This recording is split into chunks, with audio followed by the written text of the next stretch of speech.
है ना। उसमें आपसे पूछ रहा है कि अगर मान लिया जाए आपका कॉपर का अगर अर्थ कंटिन्यूटी कंडक्टर होगा, है ना, तो उसका साइज क्या होना चाहिए कंडक्टर का। जैसे मान लीजिए कॉपर का एक कंडक्टर हो, कॉपर का तार हो सकता है, रॉड हो सकता है, कुछ भी हो सकता है, ठीक है ना। तो उसमें जो है कहता है कि उसका क्रॉस सेक्शनल एरिया या फिर मान लीजिए उसका क्षेत्रफल क्या होना चाहिए। फिर से क्वेश्चन मैं रिपीट करता हूँ कि BIS के अनुसार सिंगल फेज वायरिंग के लिए, सिंगल फेज में भी हम लोग डोमेस्टिक वायरिंग की बात कर रहे हैं, ठीक है, उसमें जो कॉपर का अर्थ कंटिन्यूटी कंडक्टर होता है, यानी कि आपका कॉपर का कोई प्लेट हो सकता है, तार हो सकता है, स्ट्रिप हो सकता है, ठीक है, उसका जो है आपसे पूछ रहा है कि न्यूनतम साइज क्या होगा, मिनिमम साइज क्या होना चाहिए।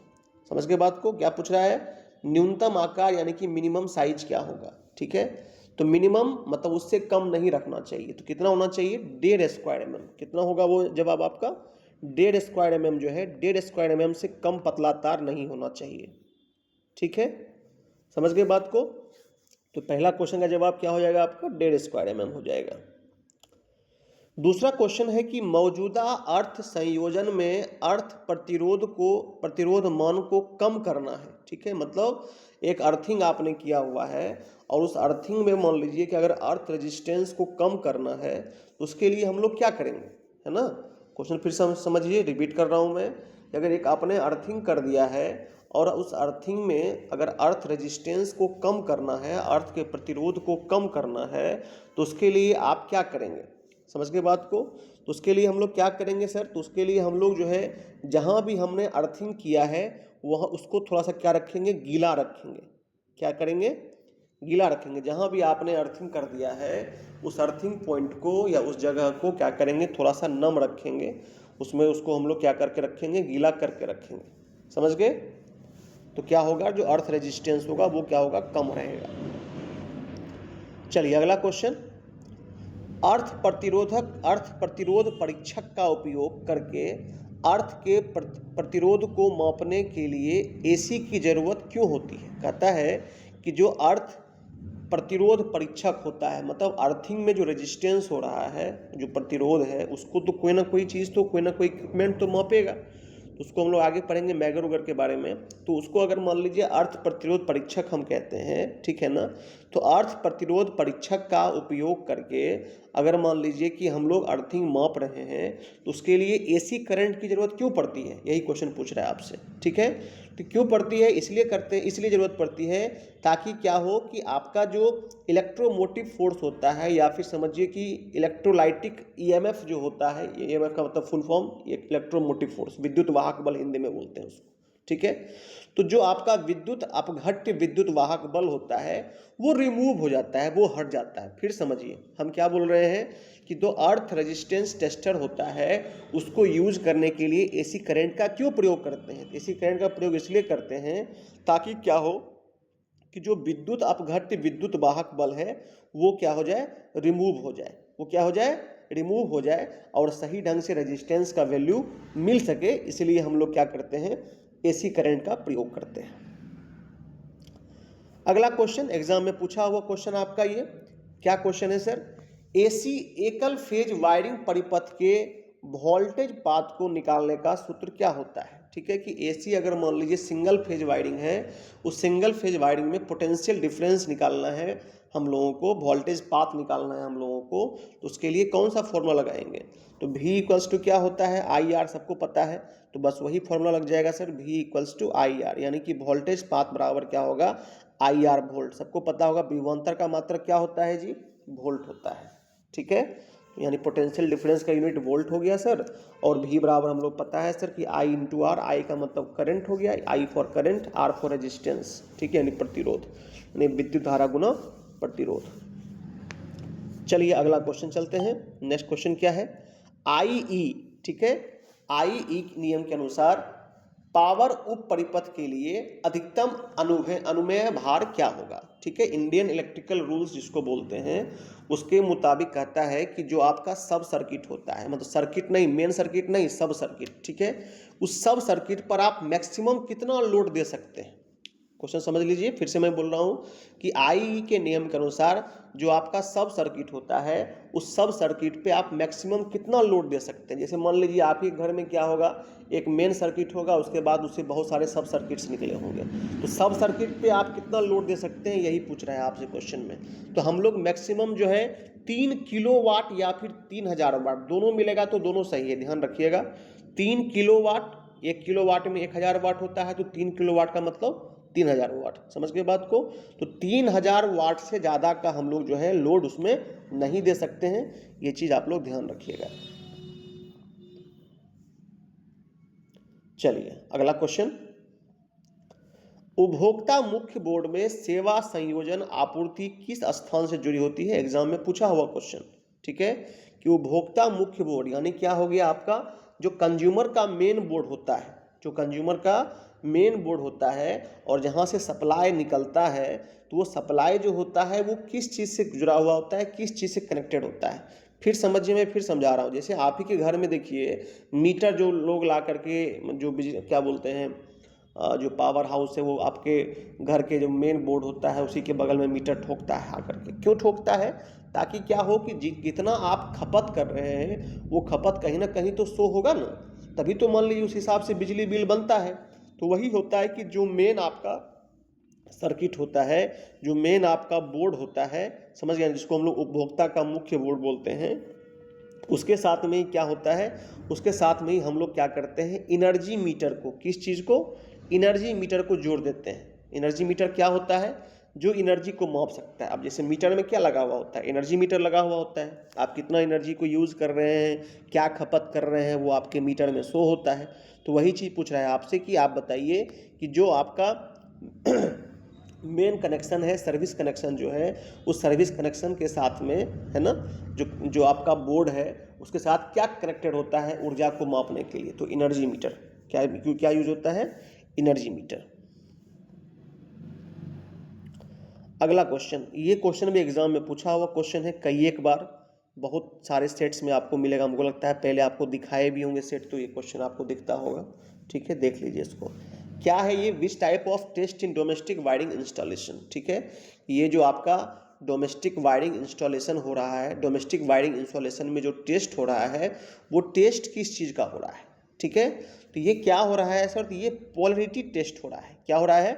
पोलरिटी टेस्ट, हिंदी में बोलते हैं उसको ध्रुवता टेस्ट। क्या बोलते हैं? ध्रुवता जांच। समझिएगा ध्यान से मैं क्या बोल रहा हूँ, क्वेश्चन रिपीट कर रहा हूँ मैं। यहाँ पर जो आपका वायरिंग इंस्टॉलेशन हो रहा है, जो यहाँ पर डोमेस्टिक वायरिंग इंस्टॉलेशन में जो टेस्टिंग हो रहा है, ये टेस्टिंग का क्या नाम है? तो इस टेस्टिंग का नाम है पोलरिटी टेस्ट। क्या है ये? Polarity test. पोलरिटी टेस्ट क्या होता है सर, जरा समझाइए। देखिए, इस पर पोलरिटी टेस्ट का मतलब यह होता है कि इसमें आपको ये चेक हो रहा है कि जो भी मान लीजिए कि आपके स्विच हैं, फ्यूज हैं, या फिर मान लीजिए एमसीबी है ना, वो सब जो है वो सब आपके लाइव वायर से कनेक्टेड है या न्यूट्रल से कनेक्टेड है। फिर से रिपीट कर रहा हूँ मैं, फिर समझिए। मैंने क्या कहा कि घर के जो भी स्विच हैं, फ्यूज हैं, एमसीबी है, जो भी चीज़ है घर में लगा हुआ, वो सब क्या है, वो सब लाइव वायर से कनेक्टेड है कि न्यूट्रल वायर से कनेक्टेड है? तो न्यूट्रल वायर से कनेक्टेड नहीं होना चाहिए। किससे होना चाहिए सर? तो लाइव वायर से कनेक्टेड होना चाहिए। समझ गए बात को? तो वही आपसे पूछ रहा है। तो ये किस चीज़ का मान लीजिए टेस्ट हो रहा है? तो पोलरिटी टेस्ट हो रहा है, जो ये बता रहा है कि जितने भी ये सारे कनेक्शंस हैं वो सारे क्या है, लाइव वायर से कनेक्टेड हैं। इसी का काम यहाँ पर चल रहा है, यानी पोलरिटी टेस्ट जो है आपका करेक्ट आंसर है। हिंदी में बोले तो ध्रुवता जांच।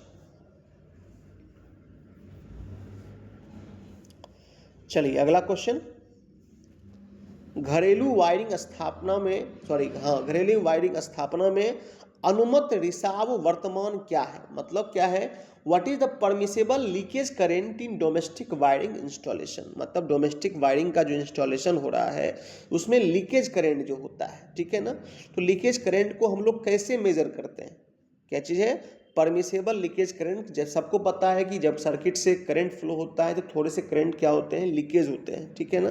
तो लीकेज करंट को हम लोग कैसे मेजर करेंगे या उसका कैसे मान निकालेंगे हम लोग, या परमिसेबल कितना है कि भाई चलो इतना तक चलेगा तो कोई बात नहीं है ना। तो क्या होता है, वो जो है आपका होता है 1/5000 इंटू फुल लोड करंट। मतलब जितना आपका लोड के लिए करंट चाहिए, ठीक है, फुल लोड करंट इंटू 1/5000। ध्यान रहेगा, फिर से रिपीट कर रहे हैं हम, 1/5000 मल्टीप्लाई विथ क्या चीज़ भाई, फुल लोड करंट, ठीक है, यानी पूर्ण भार धारा, है ना। जहाँ भी मिलेगा उसको आप करेक्ट कर लीजिएगा। ये देखिए यहाँ है ऑप्शन नंबर डी में 1/5000 इंटू फुल लोड करंट। समझ गए, ये किसके लिए होता है, लीकेज करंट के लिए होता है। चलिए अगला क्वेश्चन समझते हैं, क्या है इस अगला क्वेश्चन। आपको डाइवर्सिटी फैक्टर निकालना है। डाइवर्सिटी फैक्टर जो है वो हम लोग कैसे निकालते हैं, तो डाइवर्सिटी फैक्टर निकालने के लिए हम लोग क्या करते हैं कि जो हमारा क्या होता है, जो हमारा मिनिमम एक्चुअल लोड होता है बटा इंस्टॉल लोड, मतलब जो मिनिमम एक्चुअल लोड कि जिस किसी तार पे मान लीजिए कि कितना मिनिमम लोड दिया जा सकता है, डिवाइड बाय क्या चीज़, डिवाइड बाय आपका एक्चुअल में क्या दिए हुए हैं, उसी का रेशियो अगर हम लोग निकाल लेते हैं तो वो क्या होता है, विविधता गुणांक के लिए विविधता गुणांक का सूत्र हो जाता है। यानी क्या हो गया, मिनिमम, देखिए ध्यान से यहाँ पर कहाँ है इसका जवाब, तो आपका जो है सी नंबर इसका करेक्ट आंसर है, minimum actual load divide by install load. याद रहेगा, minimum actual load divide by install load. Hindi में क्या बोलेंगे सर, देख लीजिए, न्यूनतम वास्तविक भार डिवाइड बाय स्थापित भार, ठीक है, याद रखना है इसको।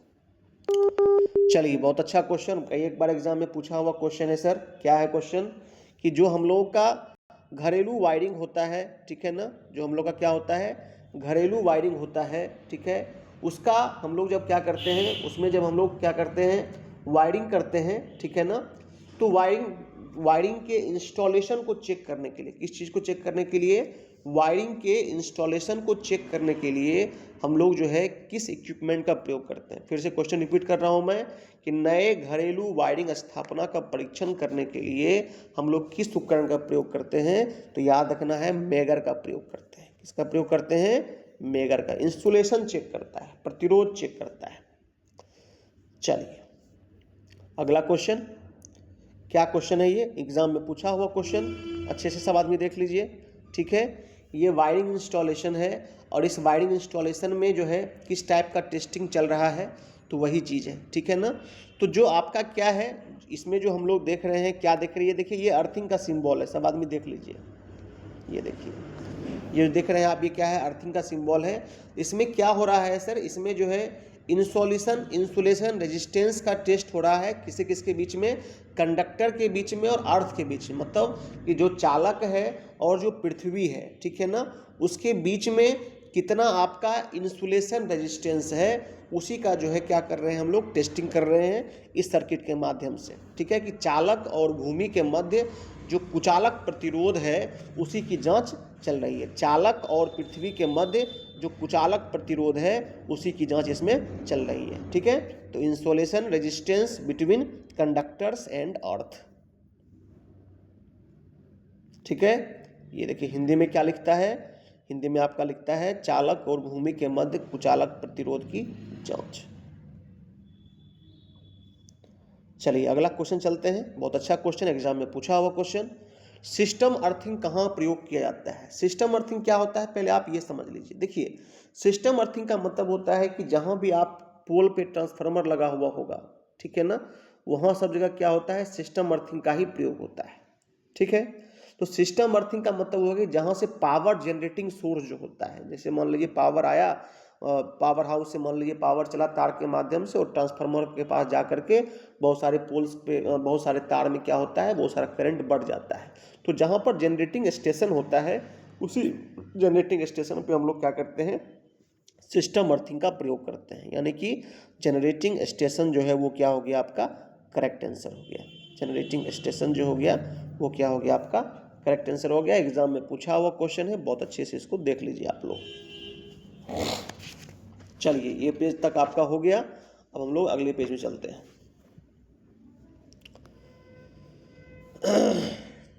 चलिए ये क्वेश्चन देख लेते हैं। मेगर का उपयोग किस चीज़ के परीक्षण के लिए करते हैं? अभी जस्ट पढ़ के निकले हैं हम लोग। क्या करते हैं? इंसुलेशन रेजिस्टेंस को नापता है सर, सिंपल सा बात है। तो जहाँ भी इंसुलेशन रेजिस्टेंस होगा उसको आप देख लीजिए, यानी कुचालक प्रतिरोध परीक्षण, हिंदी में इसको वही बोलते हैं। ठीक है, जहाँ भी ये इम्पोर्टेंट क्वेश्चन है, हर एक सेट में ये क्वेश्चन देखने को मिल जाता है मोटा मोटी 60-70% सेट मैंने देखा है, उसमें मेगर का उपयोग कहाँ होता है या मेगर का उपयोग कहाँ किया जाता है, ये क्वेश्चन कई एक बार पूछा हुआ है, इसलिए इसको आप लोग इत्मीनान से देख लीजिए।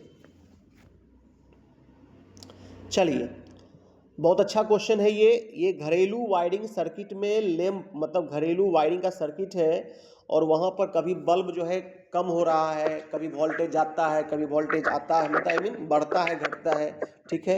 और मोटर भी जो है वो क्या हो रहा है, कम स्पीड से चल रहा है। जैसे मोटर जो आपका मान लीजिए है वो भी क्या हो रहा है, कम स्पीड। इनका अनम्यूट है जी, म्यूट कर लीजिए जल्दी से, जिनका भी अनम्यूट है म्यूट करिए। ठीक है, घरेलू सर्किट में लैंप बल्ब जो है कभी क्या होता है, ज़्यादा जोर से लाइट करता है, कभी कम जोर से लाइट करता है, और कभी क्या हो जाता है, कभी आपका जो घर का मोटर वगैरह है वह भी जो है धीरे धीरे चलता है। तो उसका क्या रीज़न हो सकता है सर? तो उसका रीज़न होता है कि आपका जो हाई वैल्यू का सीरीज रेजिस्टेंस फॉल्ट, मतलब जो आपका सीरीज फॉल्ट है, सीधा समझिए एक लाइन में क्या है, सीरीज फॉल्ट है, उच्च मान श्रेणी पर। अरे किसका यार अनम्यूट है भाई, करो ना म्यूट।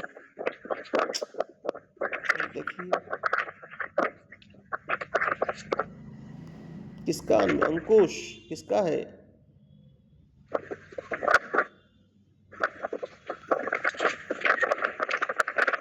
अंकुश आपका है, म्यूट कर लीजिए।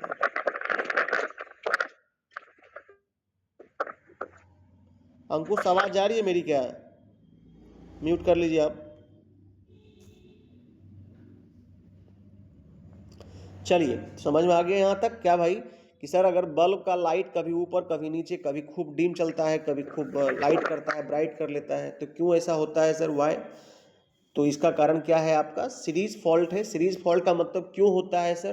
तो ये इसलिए होता है क्योंकि कभी क्या है ना कि आपका जो है उसमें ध्यान दीजिए कि जब कनेक्शन क्या है, जैसे जो भी कनेक्शंस मान लीजिए आपका सर्किट का है, वो सर्किट का कनेक्शन लूज हो गया, तार ढीला पड़ गया है, या फिर तार में जंग पकड़ लिया है ना, उन सारे केसेस में क्या होता है, इस तरह का जो है दोष देखने को मिलता है। तो एग्जाम में जो आपका क्वेश्चन पूछता है, इसमें एक वोल्टेज करके ऑप्शन दिया हुआ है कि वोल्टेज दोष करके, समझ गए ना।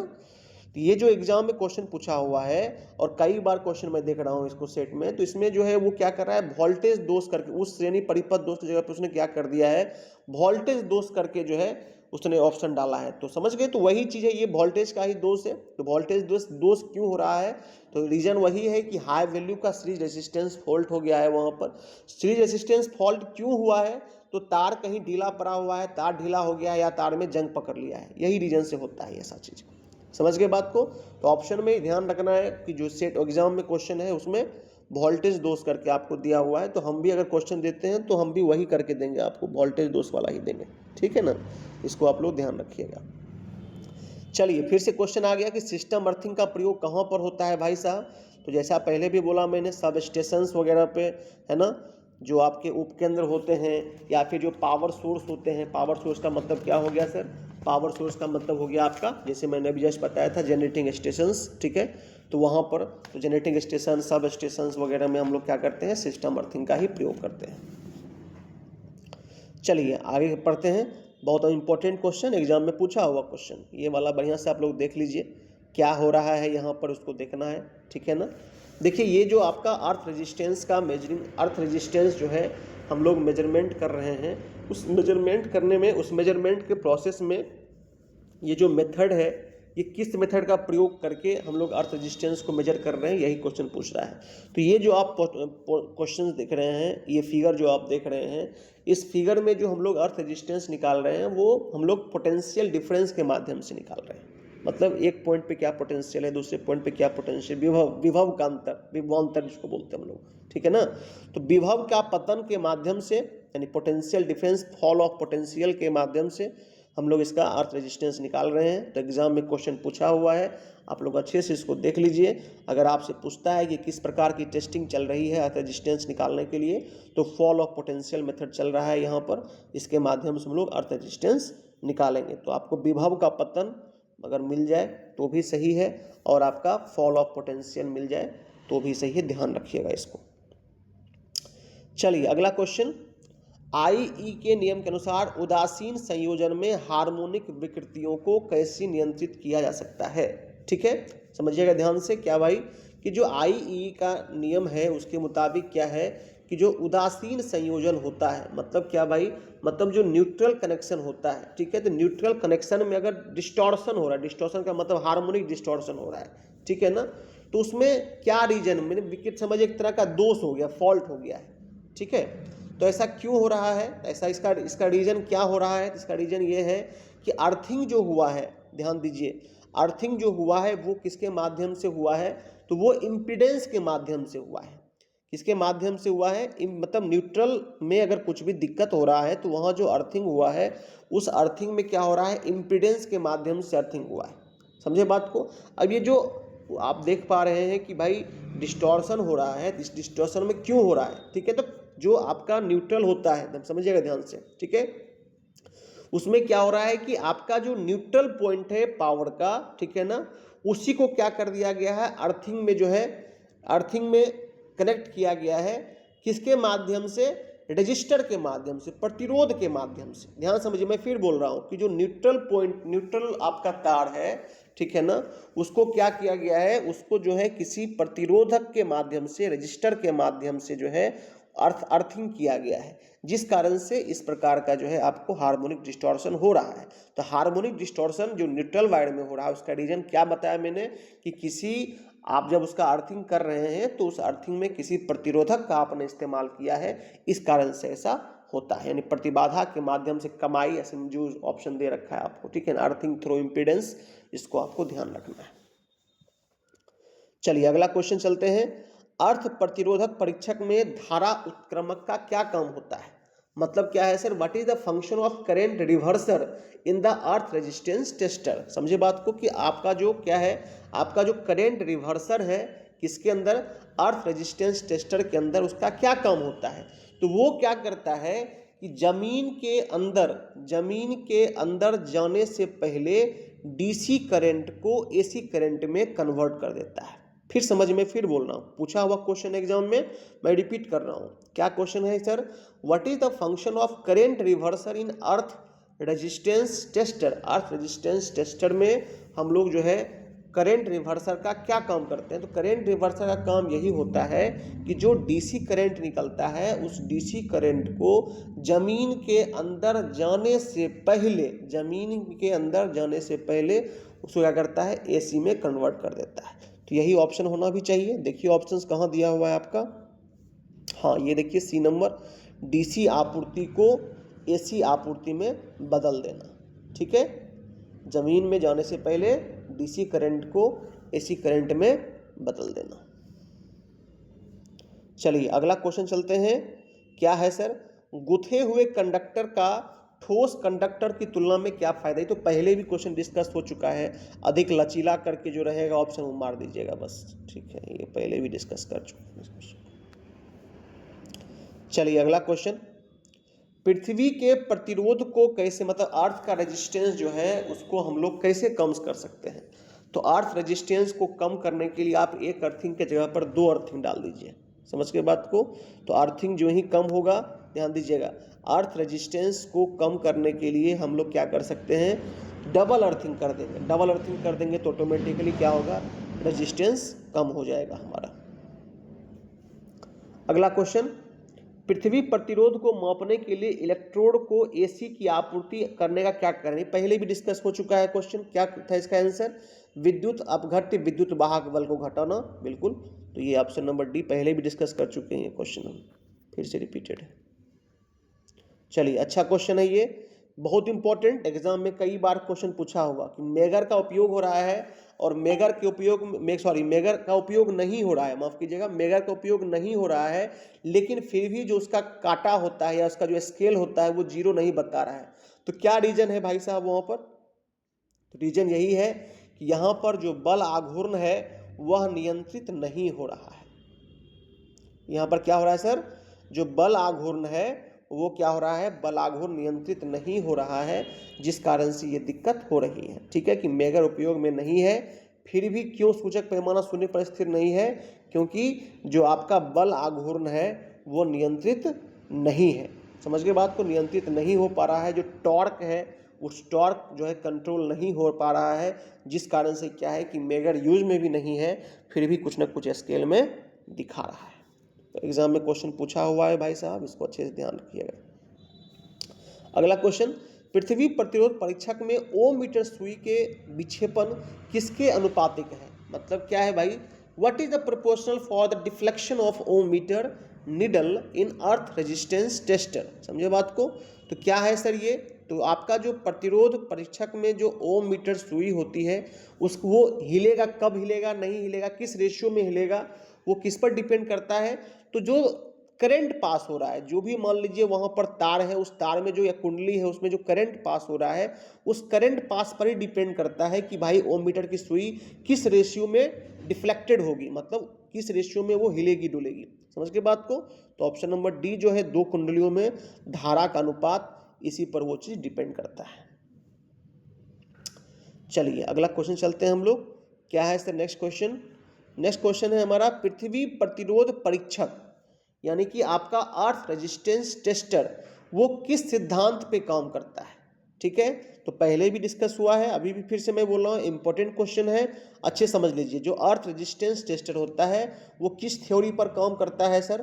तो वो जो है वो पोटेंशियल डिफरेंस मेथड पे काम करता है। किस पे काम करता है?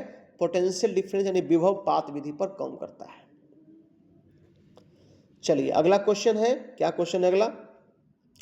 उपकरण अर्थिंग की तुलना में सिस्टम अर्थिंग अलग क्यों है? ठीक है, उपकरण अर्थिंग की तुलना में सिस्टम अर्थिंग जो है वो क्यों अलग होता है? तो जो उपकरण अर्थिंग होता है, मतलब जो मान लीजिए आपके घर में जो भी सामान है उस सामान के साथ जो इक्विपमेंट अर्थिंग आपने किया हुआ है उसका, उससे मान लीजिए तार का कनेक्शन निकाल के उसके सॉकेट में जो तार होता है वायरिंग के दौरान क्या होता है कि अर्थिंग में जो है उसी के साथ में दौड़ा दिया जाता है। तो वो जाके क्या होता है, वो जाके कहीं पृथ्वी में हम लोग छड़ के माध्यम से जीआई प्लेट डाल करके हम लोग क्या करते हैं, जमीन के अंदर उसको डाल देते हैं। तो या फिर क्या कहता है कि अब पूछ रहा है वही कि जो आपका इक्विपमेंट का जो अर्थिंग है, और सिस्टम अर्थिंग का मतलब जैसे मैंने बताया ट्रांसफार्मर वगैरह में आप लोग देखते होंगे क्या भाई कि उसमें जो है क्या करता है वो लोग एक पोल के माध्यम से क्या जो भी मान लीजिए एक रॉड के माध्यम से जमीन में डायरेक्ट क्या करता है उसको इंटर कर देता है। दोनों में क्या डिफरेंस होता है वही चीज पूछ रहा है आपसे।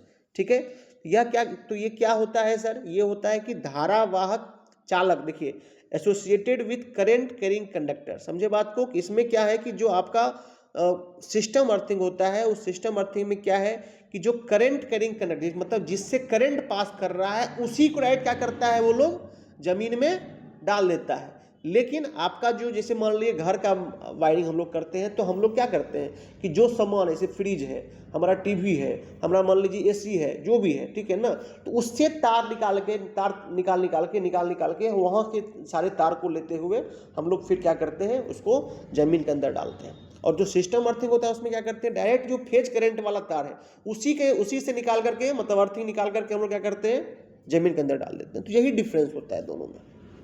ठीक है, तो यही चीज है जो आपको बताया मैंने। तो देखिए धारा, हाँ ये देखिए धारावाहक चालक से संबंधित है, ये आपका करेक्ट आंसर हो गया। चलिए यहां तक हो गया। अब अगला क्वेश्चन बढ़ते हैं। क्या सर? कि यदि किसी व्यक्ति को 20 मिली एम्पियर है, ध्यान दीजिएगा, 20 मिली एम्पियर धारा का झटका लगता है तो क्या प्रभाव पड़ता है? तो अगर मान लीजिए 20 मिली एम्पियर का उसको झटका लगेगा, एग्जाम में पूछा हुआ क्वेश्चन है ये, ध्यान रखना इसको। ठीक है, तो क्या होगा सर? तो उसको बस झटका तो लगेगा, लेकिन मतलब क्या बोला जाए, थोड़ा सा उसको मतलब बहुत हार्म नहीं करेगा, बहुत हार्म नहीं होगा, लेकिन झटका लगेगा और अच्छा झटका लगेगा, मतलब बुझेगा कि भाई हमको झटका लगा है। समझ गए बात को? तो 20 मिली एम्पियर के धारा का जो झटका होता है उसका यह प्रभाव होगा कि झटका भी बुझाएगा और मतलब कस के लगेगा। समझिए बहुत ज़्यादा कस के नहीं, लेकिन बहुत कम कस के भी नहीं, बीच में लगेगा कि भाई लगेगा हमको करंट मारा है। समझे ना बात को? तो ऐसा हमारी दर्दनाक झटका दिया है आपको ऑप्शन में, उसी को 1 मिनट।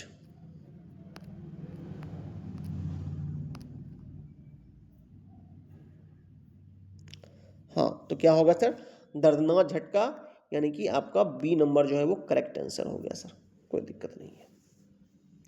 चलिए फिर से देखिए क्वेश्चन यहाँ पर पढ़ाया हुआ क्वेश्चन, बताइएगा आप ही लोग जवाब इसका हमको कि एमसीबी के किस विद्युत उपकरण में एल श्रेणी का उपयोग किया जाता है। एल श्रेणी का जो है कहाँ यूज करते हैं हम लोग, गीजर में, लोकोमोटिव में, हैलोजन पंप में या वातानुकूलक में? क्या जवाब होगा बताइए आप ही लोग। एल श्रेणी के गीजर होगा सर। हाँ गीजर होगा, गीजर करेक्ट आंसर है। गीजर हो जाएगा सर। हाँ एल श्रेणी लोकोमोटिव का में जो है, डीसी एमसीबी। हाँ एल श्रेणी का जो एमसीबी है वो हम लोग कहाँ यूज करते हैं सर, गीजर में करते हैं सर।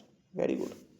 चलिए अगला क्वेश्चन है, डेड लघु वायरिंग इंस्टॉलेशन में मेगर क्या पड़ रहा है? मतलब क्या भाई कि एक शॉर्ट वायरिंग है, शॉर्ट वायरिंग हो गया है, ठीक है ना, तो वहाँ पर जब वायरिंग ही शॉर्ट कर गया है तो मेगर रीडिंग क्या देगा भाई साहब? तो मेगा रीडिंग कुछ भी नहीं देगा सर, 0 देगा सर, यानी 0, ध्यान दीजिए 0 मेगा ओम, है ना, ये जवाब होगा सर।